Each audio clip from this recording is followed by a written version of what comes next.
حلال حرام کی تمیز کیے بغیر آدمی یہ پیسہ جمع کرتا ہے. اس کا پیسہ کتنا ہے؟ آج آنکھ بند ہوئی ڈبہ اس کا ہے. جو کچھ جمع کیا کمایا کون کمایا بھائی؟ باپ کمایا؟ نہ بیچارہ نماز پڑھ سکا اپنے وقت کے اوپر، نہ صحیح سے روزہ رکھ سکا، نہ صحیح سے سو سکا، نہ صحیح سے جاگ سکا، نہ جاڑا گرمی برسات سمجھ سکا. کمایا پیسہ، کمایا، مر گیا تو کیا دیا بیٹے اس کو؟ اس کے بعد بچوں نے اس کو کیا دیا؟ بازار سے جا کر کے بہت مالدار اگر ہوں گے تو 200 روپے میٹر، اس سے زیادہ میٹر کا کپڑا ملتا ہے کفن کا؟ بولیے، ریشمی کپڑا کوئی دے گا کفن میں؟ کون سا کپڑا دے گا بھائی؟ کاٹن کا وہ کپڑا جو سب سے کم دام کے اندر ملتا ہو، وہ کپڑا 60 روپے 50 روپے 70 روپے میٹر اسٹینڈرڈ کفن کے کپڑے مل جاتے ہیں. خرید کر کے لائے گا، پہنا دے گا، لے کر کے جائے گا، اور جب تک لوگ بیٹھے ہیں حاضر ہیں ابا ابا کہہ کے یاد کرے گا، تھوڑے 2-4 قطرے آنسو کے بہا دے گا، اور اس کے بعد اپنے ہاتھ سے جا کر کے کھاد ڈال کر کے مٹی ڈال کر کے واپس چلا ہے. پیسہ آپ نے کمایا، تقسیم کر لیں گے لوگ. حضرت عمر بن خطاب کہتے ہیں کہ وہ شخص سے بڑا بیوقوف کوئی نہیں ہے جو حرام طریقے سے مال کماتا ہے تاکہ اس کے بیٹے عیش و عشرت کریں. کیونکہ مرنے کے بعد، اور کیجیے گا، اس کے مرنے کے بعد اگر اس کے بیٹے عقل مند ہیں تو اس کے پیسے کی کوئی اہمیت نہیں ہوگی. ہوگی اہمیت؟ جہاں سے آپ نے پیسہ کمایا ہے وہاں سے بیٹا بھی پیسہ کمائے گا چٹکی بجا کر کے.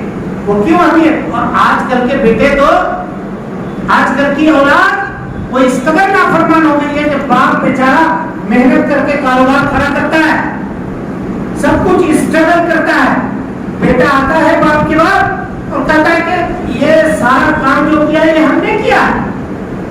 اور بہت اگر ہوگا کہے گا کہ ہمارے ساس سسر نے بھی، ہمارے سالوں نے بھی مدد کی.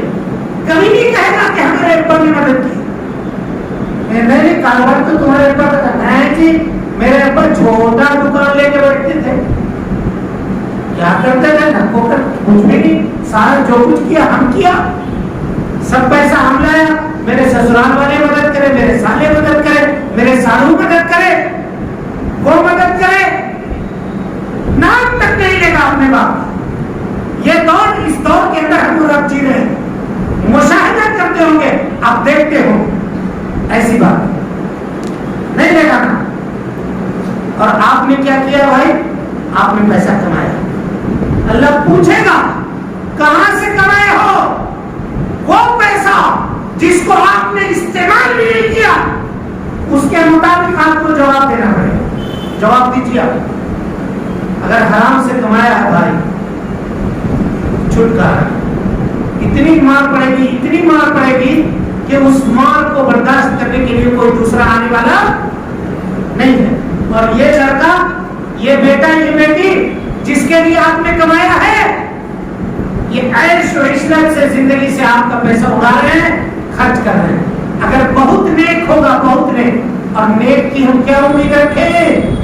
آج ہم نے کا کوئی آدمی ہے، عام آدمی، کہ اگر مان لیجیے مسجد سے مولوی صاحب نہیں ہے، آج چلے گئے ہیں، کوئی جنازہ آ جائے تو کوئی آدمی اپنے باپ کی جنازہ پڑھنے کی طاقت رکھتا ہے؟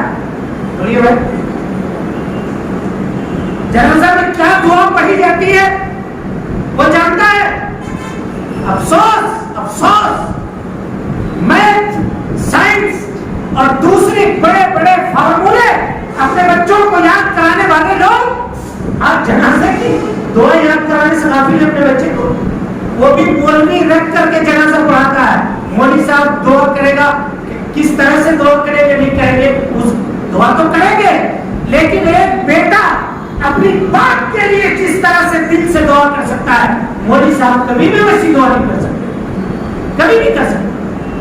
کیوں نہیں اپنے بیٹے کو اس لائق بنایا کہ بیٹا جب میں مر جاؤں تو تو میرا جنازہ پڑھانا, تو میرے لیے دعا کرنا.